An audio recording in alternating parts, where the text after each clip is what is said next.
진작에 초청을 받아서 참 하루라도 빨리 가야 되겠다고 생각했던 포럼입니다. 그때마다 해외 출장이 엮이거나 이래가지고 좀 늦었습니다만 이렇게 초청하고 환영해 주셔서 정말 감사드립니다. 사실 저도 국토교통부 장관을 맡을 때는 저도 의외였습니다. 그리고 잘할 수 있을까? 그리고 윤석열 대통령께서 왜 전문가들도 많을 텐데 왜 지명을 했을까? 근데 무슨 뜻이 있겠지.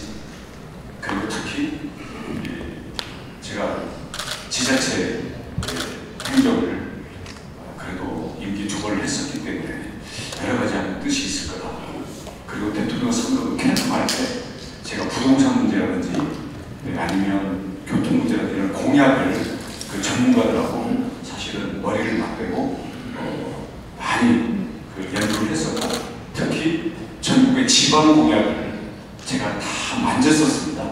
그러다 보니까 아마 공약 이행 때문에 일단 첫 주자로 첫 100m를 뛰어 이런 뜻으로 한 게 아닌가 싶었습니다.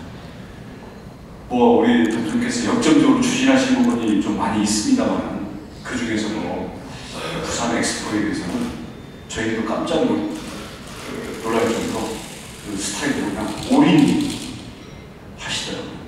그래서 지금 국제 행사들이 엑스포의 유치를 위해 가지고 많이 의도적으로 진행되는 게 많습니다. 저도 우선 오늘 준비된 특강 들어가기 전에 올해 11월에 우리 파리에서 경쟁국들을 제치고 우리 부산이 2030 엑스포를 유치했다라는 우리 올림픽 때 올해야 이 얘기 들었던 것처럼 그 얘기를 정말 듣고 싶습니다. 그래야 저도 성공한 국토부 장관이 될 수 있다고 저는 확신하고 있습니다.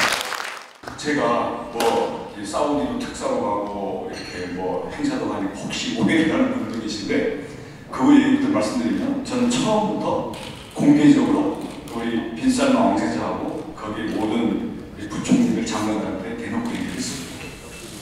우리는 사우디한테 양보하지 않는다. 그리고 선의의 경쟁을 한다. 그리고 한국이 그걸 가져간다고 해서 빚이 없기다. 그렇게 해서 사우디도 공개적으로 선의의 경쟁이고 여기에 위치의 결과에 관계없이 한 사우디는 앞으로 정상 간의 약속한 것을 가지고 앞으로 미래를 보고 간다. 그리고 한국에다가 한국이 갖고 있는 여러 가지 핵심 산업들이 있습니다. 좀 이따 말씀드리겠지만 그 부분에 대해서 어떤 한치의 섭섭함도 없이 간다. 그런 부분을 약속을 하고 있고 제가 사우디에 갈 때마다 공개적인 발언을 그렇게 하고 있습니다. 나중에 다 역사적인 기록을 남을 거고요. 우리 국토부가 엑스포 유치를 위해서 하고 있는 일들이 제가 짧게만 소개를 하겠습니다. 우선 가덕도 공항, 또 가덕도 공항과 연결되는 도로, 이와 연결되는 시설들은 당연합니다. 다음 두 번째로는 이게 우리나라는 옛날처럼 가서 표를 받아올 때 이렇게 사과 정도를 들고 갈 수가 없어요. 네. 그러면 뭔가를 선물을 드려야 되는데 줄 수 있는 게 국토부가 보기에는 많습니다. 그래서 우리 박형준 시장이 바로 이제 그 태평양 그 섬나라들 12개 나라의 표를 지금 가서 쐐기를 받기 위해서 곧 출장을 가신다고 그러더라고요. 근데 섬나라는 붙어 있을 것 같지만 섬나라 하나에서 하나까지가 비행기로 한 10시간씩 걸립니다. 그런 데를 지금 몰아서 이제 가시는데 지난번에 태평양 도서국가 정상회의를 대통령께서 직접 제1회를 유치를 하시고 그때마다 테이블마다 장관들을 앉혀가지고 몇 나라씩 카바로 하도록 했는데 제가 맡은 테이블에서 그 섬나라 인구가 어떤 나라는 10만 명짜리이고요. 저한테 상대한 나라는 60만, 인구 60만짜리 근데 그 나라가 한 표더라고요. 자기네 활주로가 2km밖에 안 되는데 1km를 좀 늘려달래요. 그러니까 이게 돈이 한 몇천억 나오겠더라고요. 그래서 일단은 표를 얻고 가야 되잖아요. 부산 유치를 해야 되니까. 알겠습니다. 그래서 대통령한테 보고를 했더니 좋아, 빠르게 가, 무조건 해! 이러셔가지고 이런 식의 약속들을 지금 많이 하고 있습니다. 이와 관련된 되는 것들, 특히 이 작은 나라 표들이 지금 숨은 표들이거든요. 여기에 ODA나 EDCF라고 해서 원조, 차관, 우리로 치면 막 50억짜리, 100억짜리 이렇게 하면서 이제 표를 얻어오는 활동들을 우리 국토부에 현재 쓸 수 있는 모든 이 원조와 차관 예산, 그리고 해외에 대한 인프라, 심지어는 해외 스마트 도시 지원 국가 만드는 것도 전부 우리에게 표준 국가로만 전부 배치를 제가 장관된 다음에 그렇게 하고 있습니다. 저는 이게 꼭 결과가 나올 거라고 저는 확신하고 있습니다.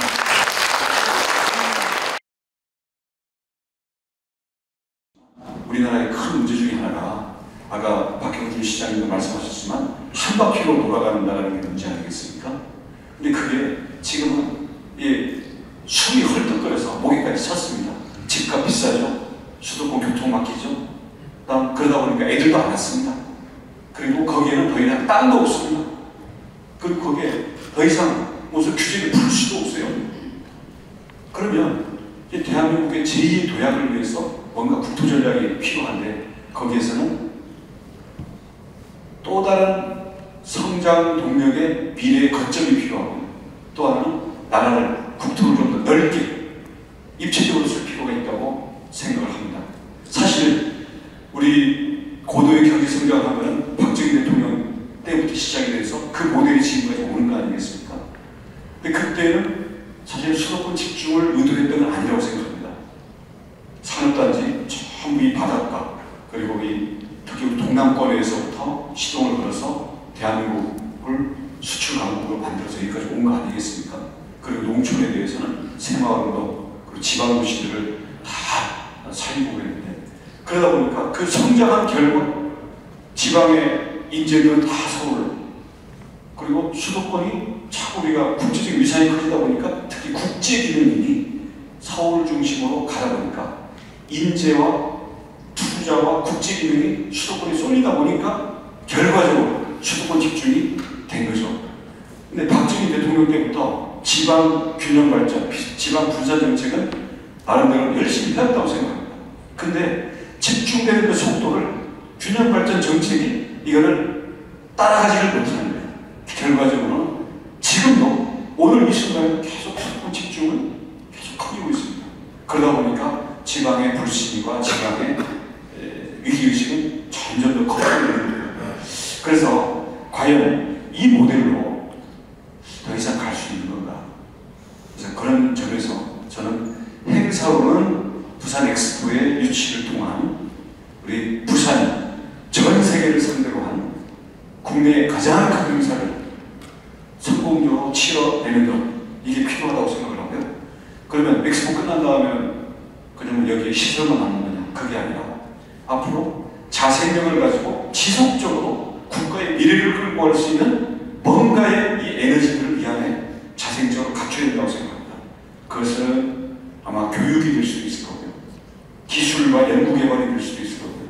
결국은 일자리와 자녀들을 키워서 자녀들의 미래가 더 밝고 그래서 지금 빨려나가는 젊은이들을 단순히 붙잡는 그게 아니라 새로운 기능을 가지고 다른 곳에서 자본과 인재가 이곳에 에너지를 찾아서 들어올 수 있는 그런 걸 만들어야 된다고 생각합니다. 그런 점에서 제가 국토부 장관을 하면서 주거 안전 문제, 주택 문제 안정도 있고요. 교통 문제 해결도 있는데 우리 국토부의 사명 자체에 국토 균형 발전이 들어있는 부처입니다. 그래서 이 부분에 대해서 정말 저희들이 성과를 내야 되겠는데 과연 지금까지 해오던 방식으로 해서 될까? 저의 깊은 고뇌가 있습니다. 제가 한 1년 반 가까이 지금 국토부 장관을 이제 하고 있는데요. 제가 하고 있는 고뇌의 끝은 국토 재배치가 불가피하고 그 시점이 얼마 남지 않았다. 이번 정부 또는 다음 정부에서 이걸 해내야 된다라는 생각을 합니다. 국토 재배치가 뭐냐? 우선은 그 수도권과 비수도권 사이에 있어서 저는 기능의 재배치가 필요하다고 생각합니다. 지금처럼 돈과 인재와 국제기능은 저절로 한 곳으로 쏠리고 나머지는 억지로 이것을 분산시켜서 나눠주면서 그냥 달래고 가는 이런 게 아니라 찾아서 이게 올 수 있는 그런 기능을 만들어야 된다. 그럼 결국 인재, 산업, 국제 이 기능을 한 바퀴가 아니라 두 바퀴로 가야 되는데 저는 그래도 지금은 n분의 1로 전부 그냥 나눠줘서는 저는 그 힘이 안 나온다고 본다고 생각합니다. 저는 돈도 마찬가지고 인재도 마찬가지고 지역발전도 마찬가지인데요. 돈은 목돈을 만들어서 돈이 일을 하게 하면 돈이 좋은 역할을 하고 자본이 되고 투자가 되고 사회를 끌고 가죠. 이게 자본주의 그리고 이게 시장경제 아니겠습니까? 근데 목돈을 푼돈으로 쪼개가지고 나눠줘버리면 이거는 사회주의가 되고 그거는 쓰고 끝나는 속된 말로 먹고 X하고 끝나는 이게 되는 거고 모두가 가난해집니다. 마찬가지로요. 인재도 우리 부산에 여러 가지 과거 명문고가 있었죠. 지역마다 다 명문고가 있었죠. 저도 섬나라 섬지방 출신인데요. 그때 고도 성장할 때는 산업화의 시대는 지방의 인재들이 지역 명문고를 통해서 지역의 중심 세력을 만들고 또 더 국제적으로 나가거나 국가적으로 나가는 부분들은 그때는 그냥 전국에서 모여서 대한민국을 일으켰는데 그 아이들은 전부 수도권에서 키우다 보니까 지금은요 태어나는 아이들의 60%가 자기 고향이 수도권입니다. 우리는 고향이 있는 세대죠. 여러분은 다 부산이 고향 아닙니까? 저도 고향이 있는데 지금은 태어나는 세대들의 60%가 고향이 수도권입니다. 그러면 이 세대들한테 자기 고향을 위한 애향심으로 그리고 우리끼리 야 지방을 좀 키워보자 이러고 호소해가지고 갈 수 있는 거예요. 지금 아이들에게는 애향심이라는 게 없고 심지어는 애국심이라는 것도 앞으로 갈수록 좀 더 약해질지 모릅니다. 그러면 국제기능 그리고 국제적으로 그다음 어느 지역인지 비교해봐가지고 자기가 미래의 비전이 어떻게 있느냐를 서로 찾아서 헤쳐모여 해나가는 그런 차원에서 인재를 어떻게 끌어들일 수 있는 이 기능을 가져야 될 거고요. 세 번째는 무엇보다도 국제 우리나라는 외교를 잘해야 사는 나라고요. 세계 시장을 바라보고 갈 수밖에 없는 나라 이고요. 우리가 지금 세계에서 인정된 이런 것들이 영어 때문에 조금 우리가 어느 장벽 때문에 우리가 제값을 못 받는 부분이 있는데 앞으로 인공지능이나 컴퓨터가 그 자동 번역을 다 해줄 거기 때문에 또 한 번의 도약이 오고 있다고 생각합니다. 그러면 결국 국제기능 그리고 디지털과 연결되는 이런 기능 이런 부분들이 지금은 서울에서는 수도권에서는 저절로 배웠지만 지방에서는 이게 참 어려웠었거든요. 이게 또 갖춰야 돼요. 두 번째로는 조금 다른 얘기일 수 있습니다만 저는 국토에 대한 용도의 재배치가 필요하다고 생각합니다.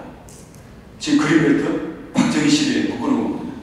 그건 해안이 있었다고 생각합니다. 그래도 국토가 푸르고 그래도 무분별한 지금 대부분의 아시아, 아프리카, 그다음 심지어는 동유럽 이런 데 가봐도요 전부 난개발입니다. 지금은 그래도 우리가 고도 성장을 하면서도 그래도 계획도시로서 올 수 있었던 거는 전국에 다녀보면 선진국 빼고는 한국밖에 없습니다.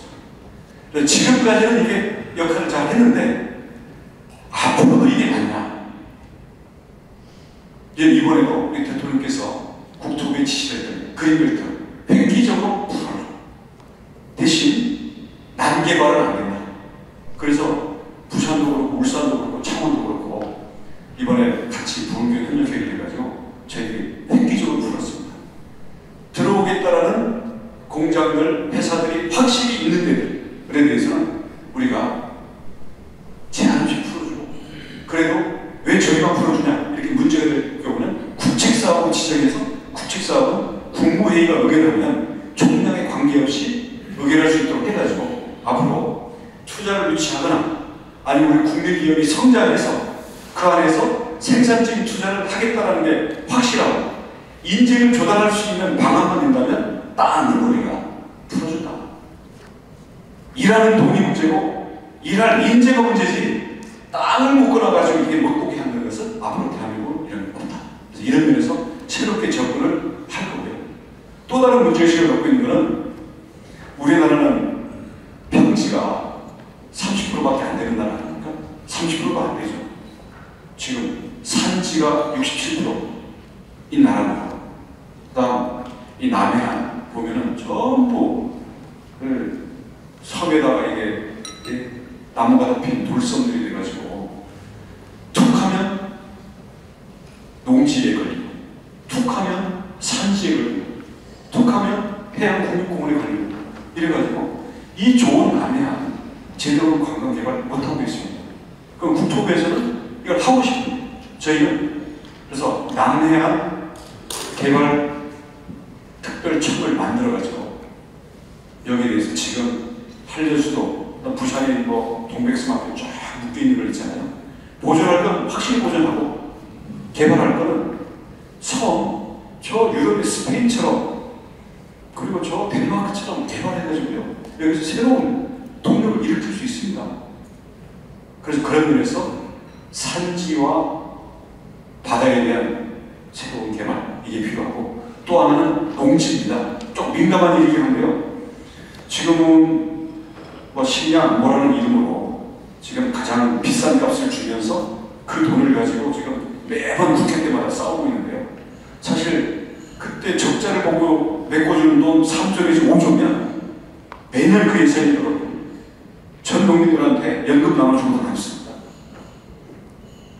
근데 전 세계를 돌아다니다 보니까 우크라이나, 인도네시아, 이번에 남미, 파라과이에 가보니까 이미 경기도만한 땅을 우리나라 기업들이 거기에 사놨어요. 거기 가서 트랙터를 갈고요. 인공위성으로 농사 지으면 100년 계약 맺어가지고 할 수 있고 이걸 해양 물류로 연결해가지고 전 세계를 우리의 식량 창고가 이걸 쓸 수 있다고 생각합니다. 물론 전쟁이 났을 때 이거는 필요로 하겠죠. 근데 그런 점에서 봤을 때는 농지도 지금처럼 농사 짓는 거는 꼭 절대 신주처럼 모셔야 된다 하는 것보다는 차라리 이런 부분들에 대해서 전 국민이 주말 농장 갖고 자 앞으로 주 5일 근무하게 되면 아니 주 4일 근무하게 되면 4일은 자기가 직장에 있는 곳 내지는 재택근무하면서 자기 아이들 이 부분들에 대해서는 집을 도시와 농촌에 하나씩 갖고 돈이 좀 부족하고 회원제로 갖고 이렇게 하면서 우리 삶의 질도 늘리고 이렇게 하면 안 되냐? 물론 현재 법으로는 안 됩니다. 제가 지금 큰일 날 소리를 하고 있는데 사실 이런 부분들을 당장은 할 수 없겠지만 농지, 산지, 해양 이 부분에 대해서 새로 우리 국가의 현재 수준에 맞는 이런 부분에 대한 용도의 재배치를 이제 진지하게 검토할 때가 됐다. 우리 마지막 세 번째는 입체적인 배치입니다. 특히 지금 우리나라는 땅이 좋지 않습니까? 부산도 지금 뭐 다닥다닥하고 뭐 터널 뚫고 뭐 지금 난리인데요. 그다음 뭐 철길을 없애자 다 할 건데 앞으로는 공중도 써야 돼요. 특히 지하 공간을 많이 써야 된다고 생각합니다.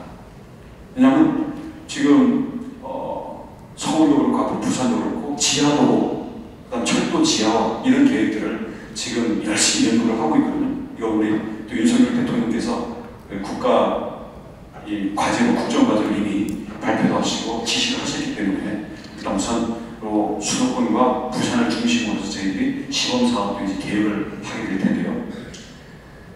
땅값이 워낙 비싸가지고 도심에 땅값을 살 수가 없고 이미 꽉 들어쳐가지고 개발을 할 수가 없으니까 전부 바깥으로 나간단 말입니다. 근데 바깥으로 나가서 임대주택 치고 바깥으로 나가서 상업시설 하니까 이게 됩니까? 그러니까 자꾸 빠져나가죠. 그러면 도심의 이걸 기능을 다시 살리기 위해서는 지하를 활용할 수밖에 없다. 그러면 지하철도, 지하고속도로, 지하도시를 만들게 되면 오히려 지상을 부분 녹지화하고 안으로 집어넣을 수 있고요. 차를 보고 왜 그렇게 위험하게 지상에서 막 빵빵거리면서 다니니까 앞으로 자율주행 지하로 넣어가지고 가면 되고요. 물류, 화물트럭 왜 위로 다니고 지하로 들어가면 되고요. 앞으로 왜 전신줄 왜 위에서 얽혀가지고 사고 납니까? 앞으로 전신줄 통신 케이블 다 밑으로 들어갈 수 있습니다. 이거는 순차적으로 해야 되겠죠. 그래서 우리가 좁은 국토, 우리 이미 과밀되어 있는 도시 이 부분들을 재배치하기 위해서도 입체적인 재배치가 불가능하다. 그래서 이런 내용들을 가지고 이제 우리 국토부나 국토연구원이 열심히 연구를 하고 우리가 법적인 기반들은 제가 장관으로 있는 동안에 그리고 기본적인 시범사업들 같은 경우는 우리 윤석열 정부 내에 출범들을 시킬 거고요. 이것들을 전국적으로 확산하고 있는 것은 아마 우리가 정권 재창출을 하게 되면 아마 그 다음 정부에는 이게 활짝 꽃을 피우면서 진행되게 될 거라고 생각합니다. 그런 면에서 고심을 많이 하고 있는데 이런 점들이 아마 우리 부산에 고민하는 것들도 직결되기 때문에 제가 준비한 것을 얼른 가보겠습니다. 이건 이미 드린 말씀입니다. 예, 국토 불균형, 지방위기 이대로 안 된다. 이 내용이고요. 지방은 그동안 이 부분을 그냥 서로 n분의 1로 나눠줘가지고 이거라도 하고 이거라도 만족해라. 그거라도 해야죠. 저는 그걸 하지 말자는 아니고 이거 갖고는 안 되는 시점에 온 게 아닌가. 그런 점에서 자생력을 갖고 스스로 발전의 동력을 가질 수 있도록 하자. 그러면 성장 권적인 조성이 필요하고요. 야 그러면은 부산도 도시만 갈 거냐? 그게 아니라 초고속으로 교통들이 잘 연결이 돼야 되겠죠. 그 다음 여기서 자체로 일하는 돈, 일할 인재, 그리고 세계에서 대한민국 이 지역으로 올 수 있도록 하기 위해서는 과감한 규제 개선이 필요로 될 겁니다. 그런 점에서 부산은 저절로 집중이 돼 보이는 수도권을 제외한다면 대한민국에서는 최우선적으로 미뤄져서 자생력을 갖도록 우리가 스스로 발동이 안 걸리는 차 밀어가지고 발동을 그다음 가는 게 있잖아요. 현재는 발동이 걸릴 때까지 밀어줘야 되는 거고 엑스포가 아마 결정적인 계기일 거다 이렇게 보고 있는데요. 그러니까 그런 점에서는 자 770만 부울경이면 저게 노르웨이보다 크고 스웨덴 인구, 노르웨이 핀란드보다 크고 스웨덴 정도의 인구가 되는 하나의 나라로 해도 부족하죠. 아니 충분하죠. 땅이 부족하다는 것 뿐이고 자율적인 성장 권력이 부족하다는 것 뿐입니다. 거기에다가 세계적인 물류 허브고요. 관광, 문화 산업을 들어갖춘 종합도시인데 저는 구군이 새로운 도약을 받고 있고 이게 부흥경에 굉장히 유리한 현재 시기가 왔다고 봅니다.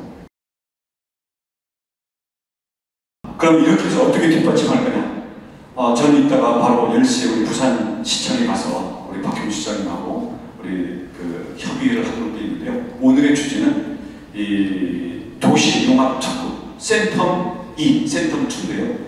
왜 도시융합특구라는 게 뭐냐면 그동안에는 특구라는 게 어디 저기 그냥 비어있는 땅에다가 새롭게 기업을 유치한 이런 거였는데 지금 전국에 특히 수도권 집중이 많이 되는 게 파묘 같은 모델입니다. 다들 기업들도 이제는 디지털 또는 첨단 화폐로 제조업 이런 공장 기능뿐만 아니라 사무실 기능 이런 것들이 많아지기 때문에 도심에 있는 것들을 선호하고 있고요. 또 그러다 보니 거기에 문화시설 같은 걸 요구하고 있습니다. 그래서 산업, 주거, 문화, 쇼핑센터라든지 말이죠. 이런 것들을 겸비하고 있는 것을 갖추어야 자본도 들어오고 인재도 들어오고 국지 기능을 갖출 수 있다. 근데 그러면 그 입지는 도시일 수밖에 없다. 그래서 이 센텀2 도시융합 특구를 지금 해운대 반송 쪽에다가 이미 다 지정이 돼 있어가지고 절차를 다 진행하고 있고요. 이와 연결돼가지고 연결도로 만드는 거, 그다음 거기 농수산물 시장 있죠? 요거 그림을 풀어가지고 옮겨주는 거 이런 부분들이 저희가 이미 실무적인 절차가 다 차질 없이 진행이 되고 있습니다. 그러니까 그런 부분에서 센텀2라든지 지금 저 낙동강의 부산 에코델타 스마트 시티라든지 아니면 김해공항 주변에 이제 첨단 물류 단지라든지 이런 부분들을 아까 우리 박경주 시장님도 얘기하셨습니다만 부산에서 요구하는 거는 그리고 부산에서 할 수 있다고 판단되면 저희는 토를 달지 않고 전부 특화시켜서 같이 만들어 나가고 있는 중입니다. 부산이 하나의 그 대장 지역, 대장 도시 역할을 해야 되기 때문에 부산, 양산, 울산, 이 광역 철도, 그 다음 이 경전선, 부전역에서부터 마산까지 가는 광역 전철, 뭐 지난번에 낙동강 이 홍수 때문에 아니 그 수해 때문에 조금 늦어지고 있습니다만 그 부분도 저희들이 빨리 정상화해서 진행을 하게 될 겁니다.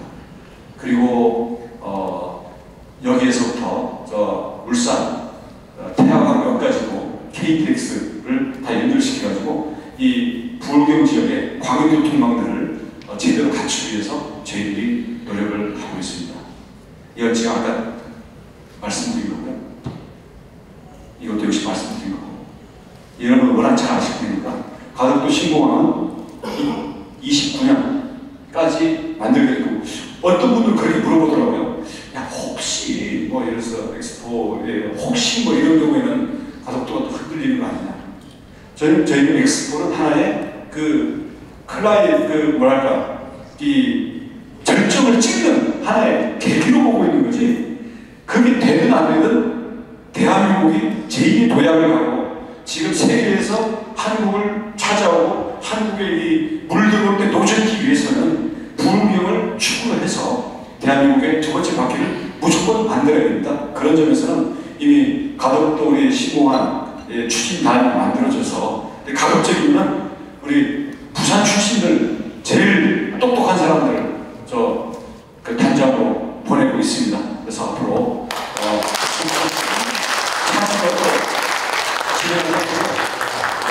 부산 북항 재개발도 이미